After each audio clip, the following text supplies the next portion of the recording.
네, 우리 이명우 목사님을 여러분 앞에 소개하게 돼서 굉장히 기쁘게 생각합니다. 제가 터키 오기 우리 이스탄불 한인교회 담임 목사로 부임하기 전에 벌써 한 10년 전 됐나요, 목사님? 그 정도 된 것 같은데 목사님과의 인연이 있었습니다. 하나님께서 깊은 형제로 이렇게 교분할 수 있도록 인도해 주셔서 목사님 교회에 제가 모스크바에 있을 때 아울리치 청년들 데리고 아울리치를 도왔던 그런 경험도 있고요. 오랫동안 지켜보면서 참 귀하고 훌륭하신 분이다, 너무나 멋진 분이다. 그래서 지금도 아주 좋은 관계 맺으면서 이렇게 지내고 있습니다. 오늘 우리에게 나오셔서 악은 어떤 모양이라도 버리라 귀한 말씀 전해 주실 때 여러분 큰 은혜가 있게 되길 바랍니다. 우리 목사님 박수로, 큰 박수로 환영하도록 하겠습니다.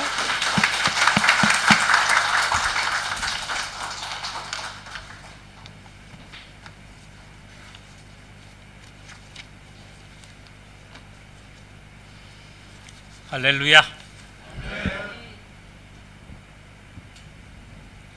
저를 여기 처음 보시는 분도 계시고 또 몇 번 보신 분도 계실 것 같은데요. 저를 처음 보시는 분 계십니까 여기? 그래요. 예, 만나서 반갑습니다. 저는 바흐체 셰이르 교회를 섬기는 이명우 선교사입니다. 터키에는 2008년에 왔고요. 이제 15년이 됐네요.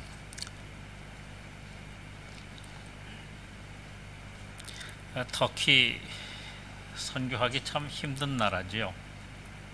예. 정말 힘든 나라입니다. 한 영혼 복음 전하고 하나님 앞에 돌아오게 하기가 얼마나 힘든지 모릅니다.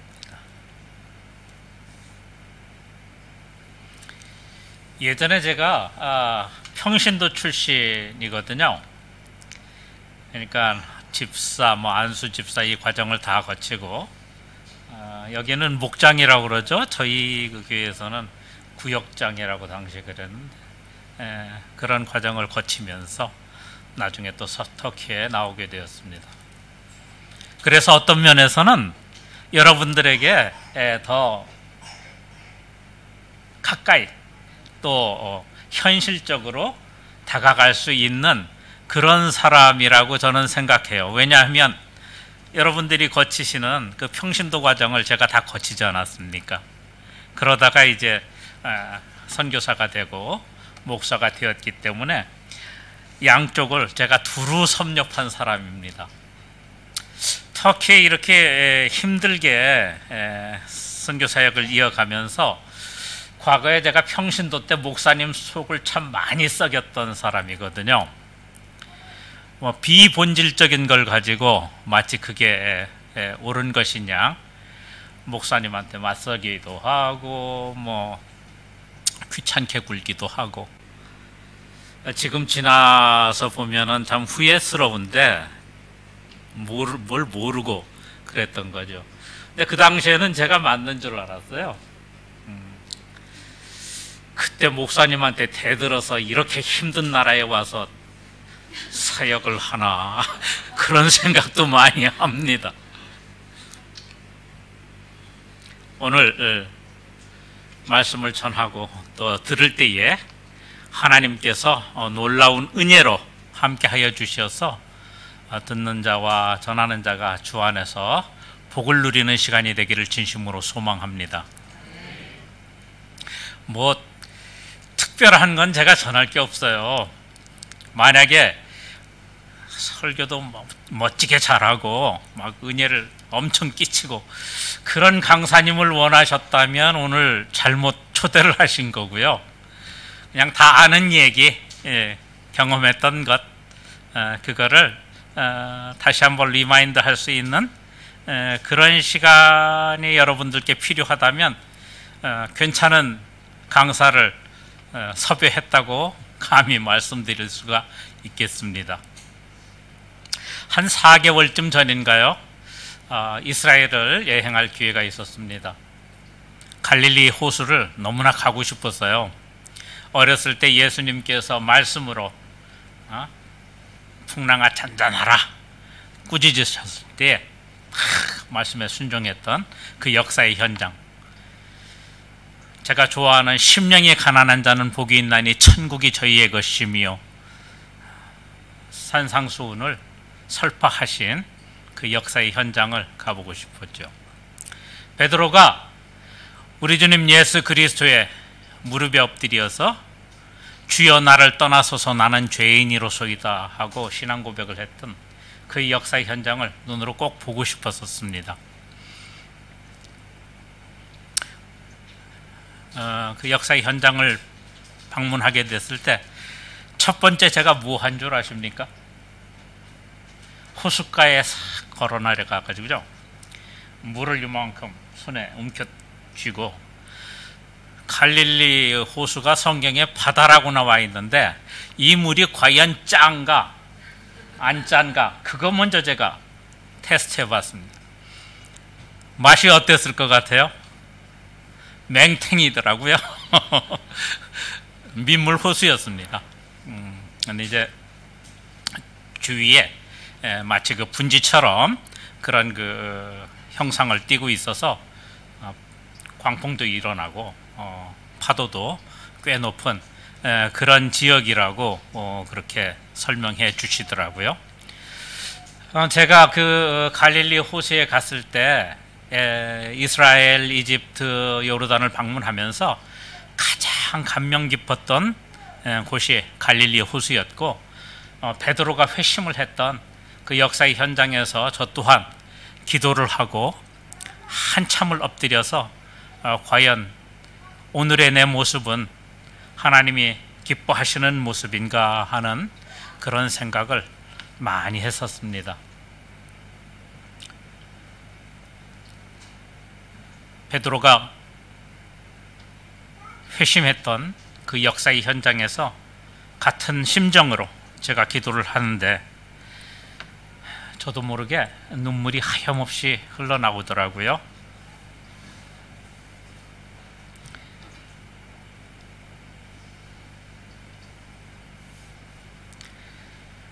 부족한 사람을 죄에서 구원하여 주시고 천국 자녀 삼아 주시고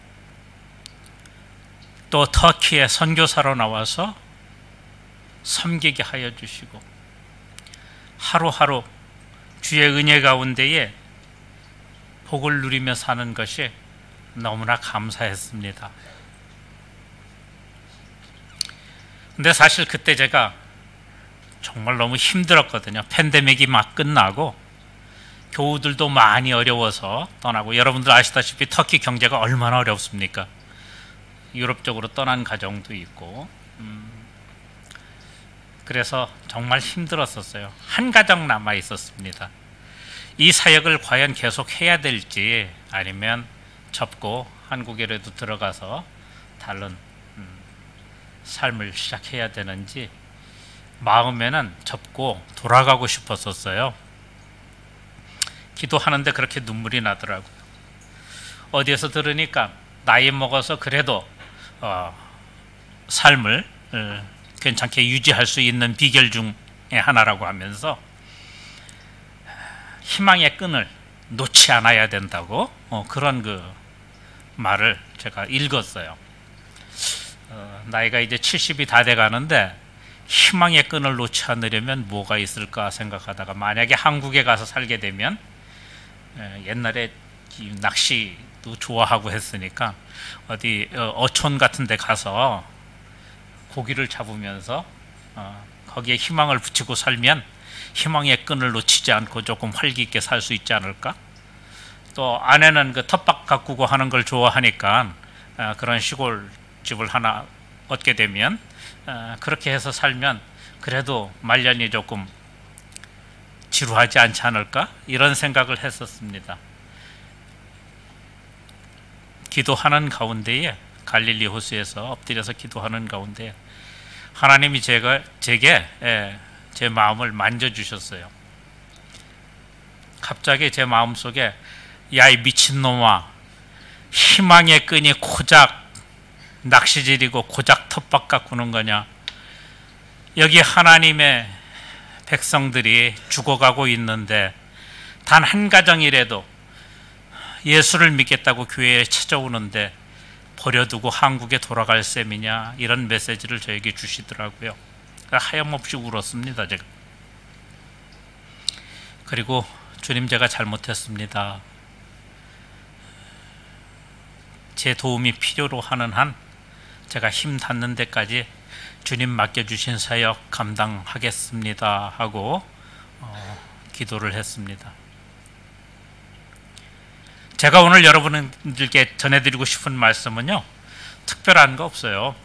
제가 경험했던 것 잠깐 나누고, 또 하나님이 얼마나 우리를 사랑하시는지, 예수님이 참 구세주 되신 것, 그 사건이 얼마나 놀랍고 감사한 일인지, 그리고 이 시간도 보혜사 성령님께서 저희와 함께 계셔서 저희를 지키시고 인도하시고 애쓰시며 기도하고 계신 이 사실이 얼마나 엄청나고 대단한 사건인지, 그걸 잠깐 나누고 싶습니다. 저희 교회는 바우체 쉐일에 있어요. 여기 오늘 교우들이 같이 왔는데요. 주로 시리아 형제들이 지금 교회 회원들을 이루고 있습니다. 10여 명이 모여서 이제 함께 예배를 드리는데요. 시리아 형제 중에서도 터키에 인접해 있는 알레포 지방의 형제들이고, 또 그들의 종교는 알레비라는 무슬림들이 좀 경원하는 그런 종파의 종교를 가지고 있고, 또 이 사람들은 터키 국경 산악 지역에 많이 살고 있는 쿠르드시 민족이에요. 그래서 시리아인이면서 알레비면서 쿠르드시면서 참 여러 가지 삼박자 사박자 어려움을 갖추고 살아가고 있는 형제들이죠. 함께 교회를 이루어 가면서 정말 이들의 삶이 너무도 힘들고 어렵겠구나 하는 생각을 많이도 했습니다.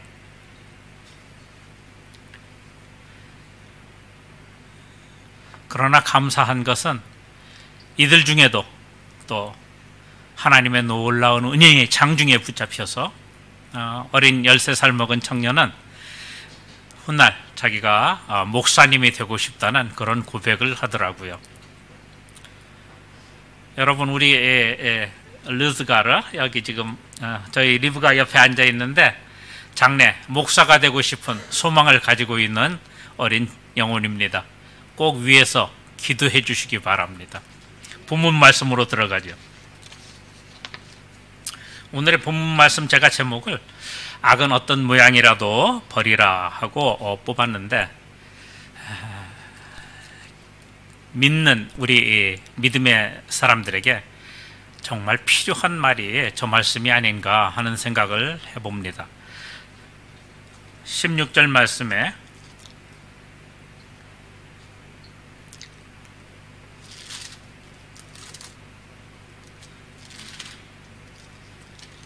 항상 기뻐하라. 여러분, 항상 기뻐할 수 있습니까? 저는 항상 기뻐하는 거 쉽지 않더라고요.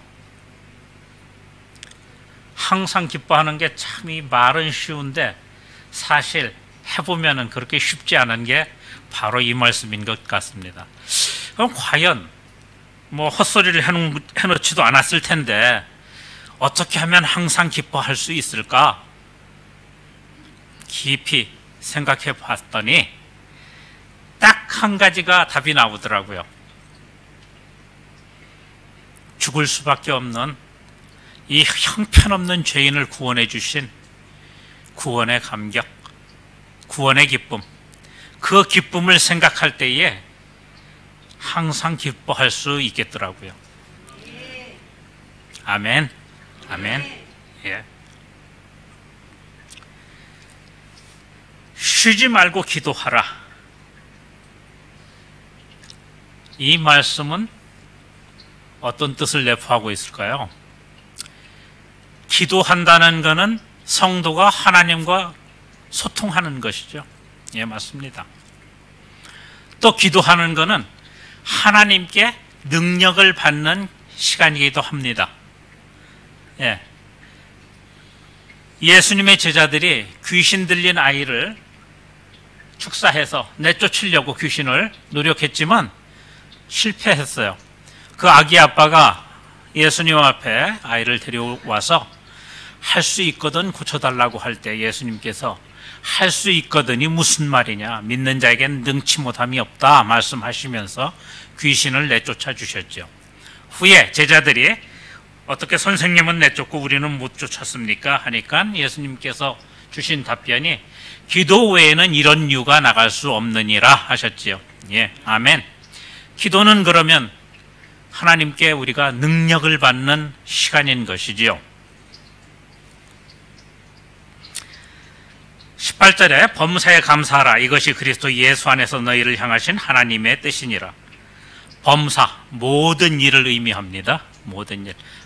기쁠 때나 슬플 때나 즐거울 때나 슬플 때나 어떤 경우라도 감사하라는 말씀이죠. 성경 말씀은 1.1획도 틀린 점이 없는 것 같습니다. 정말 이렇게 감사할 때에 더욱더 큰 감사의 제목이 다가오고, 이렇게 감사할 때에 우리가 하나님의 자녀로서 참 복을 누리며 살 수 있다는 그런 생각을 해봅니다. 이 말씀 16절에서부터 22절까지가 오늘 본문 말씀인데요. 보면은 16, 17, 18절 지금 읽었던 이 세 절의 말씀은 마치 우리 삶의 방향을 제시해주는 좌우명과도 같은 그런 방향성을 제시하는 말씀으로 여겨집니다. 그 다음에 19절로부터 22절까지는 성령을 소멸하지 말며 예언을 멸시하지 말고 범사에 헤아려 좋은 것을 취하고 악은 어떤 모양이라도 버리라고 말씀하시는데, 이 말씀은 우리가 항상 기뻐하고 쉬지 않고 기도하고 범사에 감사하기 위한 세부 지침서와 같은 내용이라고 받아들였습니다. 성령을 소멸하지 말며, 성령이 무엇인지 아시죠, 여러분? 네, 성령. 하나님의 영, 예수님의 영이 성령이죠. 소멸. 사전을 제가 찾아봤더니 불붙은 장작에 물을 부을 때 불이 꺼져가는 것, 그것을 소멸이라고 그렇게 표현해 놨더라고요. 성령을 소멸하지 말며, 이 말씀은 내 안에 임재하신 성령님이 사그라지게 하지 말라는 말씀인 것이죠.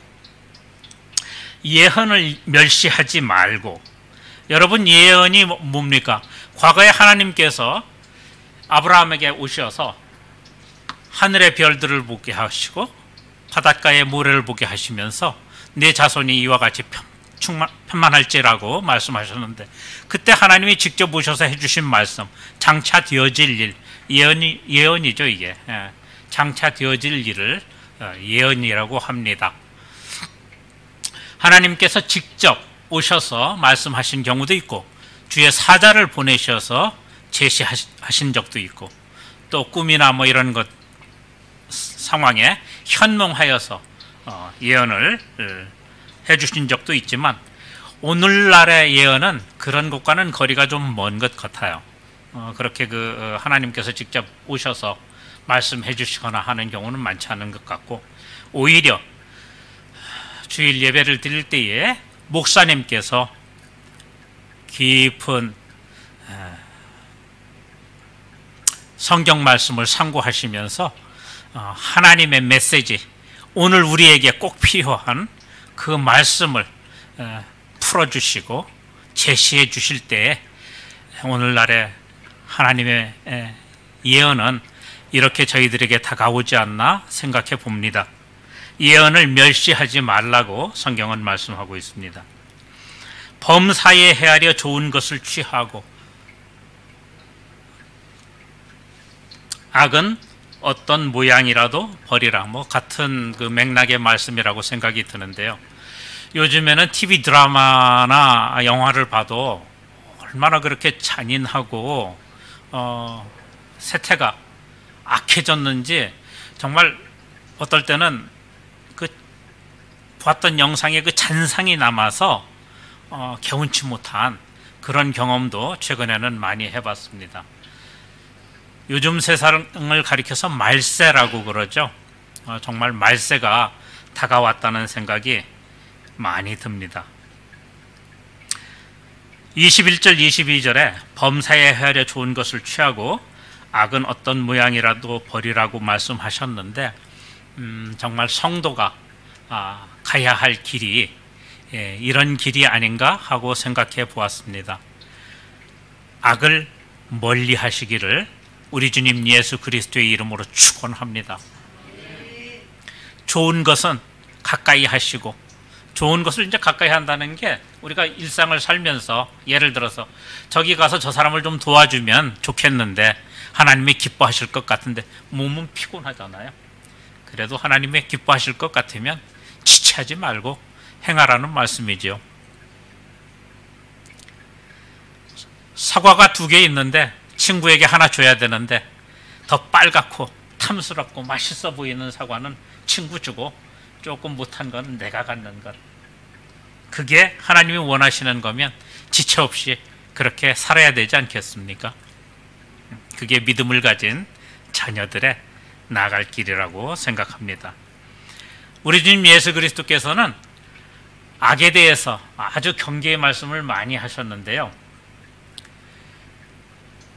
나쁜 생각을 하는 것도 죄악이라고 주님께서는 말씀하셨어요. 행동하는 것뿐만이 아니라 생각을 나쁘게 갖는 것도 죄를 범하는 거라고 분명히 말씀하셨습니다. 생각마저도 나쁜 생각은 하지 말아야 되고, 나쁜 거는 보지도 말아야 되고, 나쁜 거는 멀리 하시는 게 하나님의 뜻에 합당하다는 생각을 해봅니다. 제가 34살에 미국을 갔습니다. 거기에서 약 20년 동안 살다가 터키의 선교사 파송을 받고 나왔는데요. 제가 34살 돼서 성령님을 제대로 만난 거는 34살 때 처음 만났어요. 그 이전에 저는 장로 가정의 모태신앙으로 성장을 했습니다. 그러니까 뭐 교회에서 살다시피 하고 학생회장, 청년회장도 하고 뭐 젊은 그 30대쯤에는 삼남선교회 회장도 하고 교회에 그렇게 성가대하고 그러고 살았죠. 그런데 정작 예수님을 인격적으로 만나보질 못했어요. 그래도 저는 어렸을 때부터 교회에서 자란 그게 있어서 그런지 뭐 예수님이 계시면 땡큐, 없어도 뭐 큰 문제 없고, 나는 교회가 좋으니까 나가고 교회나 사랑하니까 나는 그렇게 신앙생활 한다, 이런 정도로 신앙생활을 했습니다. 미국에 가니까 삶이 참 고단하더라고요. 그때 제가 이대로는 안 되겠다, 정말 예수님이 계시면은 나같이 날라리같이 믿어서는 안 되겠고, 예수님이 안 계시면 이까짓 거 내가 때려치워버리려 하는 그런 자아가 강하게 들었어요. 그래서 기도하기 시작했습니다. 기도하는데 한 2주 전부터 제가 기도를 하면 성령을 부어달라고 기도를 했거든요. 하나님이 성령을 부어주실 것 같은 그런 예감이 들었어요. 근데 어떻게 환경이 그렇게 깊은 기도를 할 수 없게끔 돼가지고 깊은 기도를 하지 못하고 한 2주 정도가 지났습니다. 자, 그날은 애들을 뭐 한 5살, 2살 이렇게 된 애들을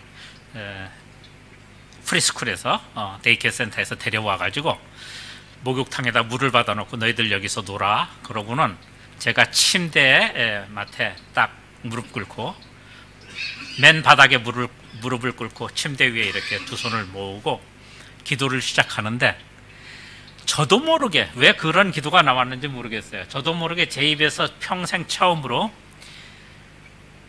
예수님은 살아계신 하나님의 아들이시요 영원한 구세주십니다, 그 고백이 제 입에서 나왔어요. 처음이에요. 왜 그런 기도가 나왔는지 저도 모릅니다. 그 기도를 했을 때에 갑자기 제 혀가 안으로 말려 들어가면서 방언이 나오기 시작했습니다. 그전에는 제가 방언하는 사람들 그렇게 좋아하지 않았거든요. 무슨 뭐 귀신 들린 것도 아니고 뭐 고장난 헬리콥터 잘 우다다다다다 하고 막 그 요란스럽고 한 거를 제가 그렇게 좋아하는 성격이 아니라서 그랬댔는데, 그 즈음에는 정말 성령의 선물로 방언을 주신다면은 그거 받아야지, 이런 생각을 주시더라고요. 그래서 방언을 받으려고 기도를 했는데 또 기도하니까 막상 안 주시더라고요. 그러더니 그날 그렇게 기도를 하면서 제가 방언을 받았습니다. 그리고 성령이 충만하게 되니까 큰 변화가 생겼어요. 그 이전에는 저는 성경에 예수님이 동정녀 마리아에게 나시고 뭐 무리를 걸으시고 죽은 자를 살리시고 하는 이런 부분들, 무슨 그리스 신화도 아니고 믿지 않았어요. 신화처럼 여기고 제대로 믿지 않았습니다. 근데 제가 성령을 받고 나니까 그 모든 것들이 거짓말같이 믿어지더라고요. 이게 성령 받은 자와 그렇지 않은 사람의 차이라고 저는 감히 단언할 수 있습니다. 제가 체험했으니까요. 그 이전엔 믿어지지 않던 사실들이 글자 그대로, 왜 하나님이 말씀으로 천지를 창조하신 능력이 하나님이신데 동정녀에게 외아들을 낳게 못하셔? 왜 죽은 자를 살리시지 못하셔? 왜 무리를 걷지 못하셔? 모든 게 믿어지더라고요. 나중에 제가 신학을 하면서도 제일 어려웠던 부분이 바로 그 부분이었습니다. 교수님들이 과제를 내주시면서 예수님의 그리스도 되심을 신학적으로 논증하라 이런 식으로 그 과제를 내주세요. 근데 제가 했을 때 성령 충만함을 받았을 때 모든 게 믿어졌고, 그 이전까지는 세상의 상식으로, 지식으로 도저히 이해할 수 없었던 문제인데, 그런 문제를 신학적으로 논술을 하고 증명하라고 하니까, 그렇다고 거기다가 성령 받으면 다 해결됩니다라고 쓸 수도 없고 참 힘들더라고요. 여러분, 오늘 이 자리에 성령 받지 못하신 분 계십니까? 본인이 성령 받았다고 하시는 분 손 한번 들어보세요. 그러면 나머지 분들은 다 못 받으셨네요. 바우체쉐이르 교회는 한 분도 없네. 한국말을 못 알아들어서 그런가?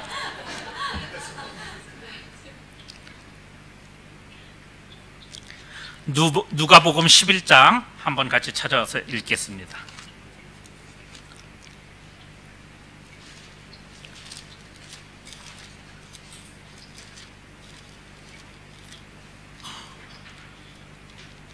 (11장) 11절로부터 13절 제가 읽을게요. 너희 중에 아버지 된 자로서 누가 아들이 생선을 달라 하는데 생선 대신에 뱀을 주며 알을 달라 하는데 전갈을 주겠느냐? 너희가 악할지라도 좋은 것을 자식에게 줄 줄 알거든 하물며 너희 하늘 아버지께서 구하는 자에게 성령을 주시지 않겠느냐 하시니라. 아멘. 구하는 자에게 성령을 주시겠다고 하나님 분명히 약속하셨습니다. 누가복음에. 성령 못 받으신 분들 터키 말로 얄바라락 간청하시면서 기도하세요. 하나님이 분명히 성령을 부어주시겠다고 약속하셨으니까요. 부어주실 겁니다. 아니면 이 성경이 거짓말하는 책이 되잖아요. 그죠? 성경은 거짓말의 책이 아니죠. 성령을 간구하는 자에게 분명히 하나님께서 부어주시겠다고 말씀하셨습니다. 성령 받으세요. 성령 받으셔야지 그제부터 참 크리스찬의 삶이 시작되는 겁니다. 제가 체험자잖아요. 제가 만약에 성령을 받지 못하고 죽었으면 교회에는 엄마 뱃속에서부터 교회를 다녔으니까 지금 제가 67세가 넘었는데 68세를 향해 가고 있는데, 그렇게 오래 교회를 다녔는데 성령 체험을 하지 못했다고 가정을 한다면 훗날 제 영혼이 어떻게 되겠습니까? 실로 무섭고 끔찍한 일이죠. 예. 성령 받으셔야 됩니다. 성령을 받지 않으시면 그러면 헛소리해요. 가끔 헛소리 하시는 분 여기 계십니까? 아, 내가 성령 받지 못했구나. 그렇게 인식하시면 됩니다. 성령을 받으신 분들은 성령님께서 내 안에 내재해 계셔서 나를 주장하시고 인도하시기 때문에 허튼 소리 하지 않습니다. 성경의 모든 사실들이 글자 그대로 믿어집니다. 이게 성령의 능력이에요. 성령 받으셔야 됩니다. 베드로가 예수님 앞에 예수님이 제자들에게 너희는 나를 누구라 하느냐 물어보셨을 때 베드로가 나서서 주는 그리스도시요 살아계신 하나님의 아들이시니이다 하고 고백했습니다. 예수님 뭐라고 그러셨어요? 바요나 시몬아 내가 복이 있도다. 그러나 이것을 너에게 알게 하시니는 혈육이 아니고 하늘에 계신 내 아버지시니라 하고 말씀하셨어요. 아버지의 영이 베드로에게 오지 않으면 예수 그리스도를 주라고 시인할 수 없는 겁니다. 이래서 성령이 필요한 거죠. 그냥 순간 감화돼서 순간 분위기에 예수를 믿습니다 주라고 시인할 수 있어요. 그러나 더 깊은 냉철한 의미로 예수 그리스도를 하나님의 아들이요 참 구세주시라고 시인할 수 있는 것은 오직 성령의 능력입니다. 성령을 받지 못했다면 큰일인 것이지요. 오늘의 설교를 마칩니다. 정리하겠습니다. 하나님은 우리에게 항상 좋은 것을 주시기를 원하세요.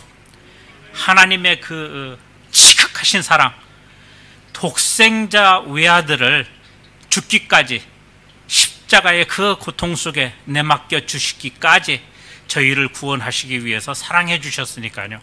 그거보다 더 큰 사랑이 어디 있겠습니까? 예수님께서는 그 사명을 띠고 하나님의 어린 양으로 세상 죄를 지고 가는 하나님의 어린 양으로 이 땅에 오셔서 십자가에서 마지막 거친 숨을 몰아쉬면서 다 이루었다.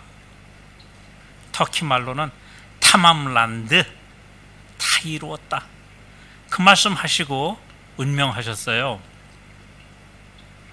하나님이 이 땅에서 육신이 말씀이 되어 이 땅에 오신 그리스도에게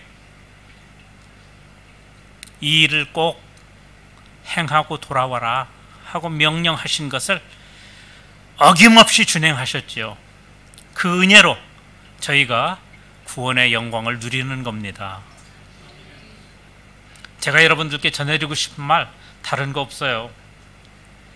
제가 만약 오늘 여러분들과 생애 마지막 보는 시간이라고 할 것 같으면 저는 여러분들에게 간절히 권면해드리고 싶습니다. 예수 잘 믿으세요. 성령 충만하세요. 세상에 금전적인 여유를 누린 것, 세상적인 출세, 영화 아무 의미가 없습니다. 짧은 시간, 70년, 80년 그동안에 잠깐 누리는 스쳐 지나가는 그런 찰난 거죠. 제가 심장 수술을 했거든요. 6시간 반 동안 오픈 하트 서저리 힘든 수술을 했습니다. 아들과 딸과 아내 손을 잡고 큰 수술을 하기 위해서 수술실에 들어갈 때에 위안이 된 딱 한 가지의 사실이 있습니다. 그것은 그래, 이 수술이 잘못되면 나는 죽을 수도 있지. 그렇지만 나에게는 예수 그리스도가 계시잖아. 예수 그리스도가 나와 함께 계시잖아. 나를 살려주시고 잘 수술을 진행시켜 줄 줄 물론 믿습니다만 설령 잘못돼도 오늘이 내 생의 마지막 날이 된다 해도 나한테는 그리스도가 계시잖아.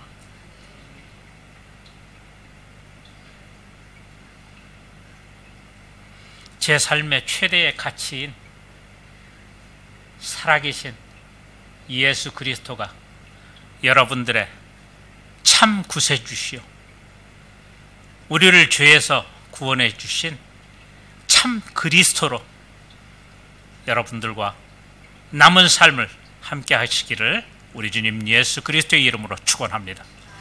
기도하시겠습니다.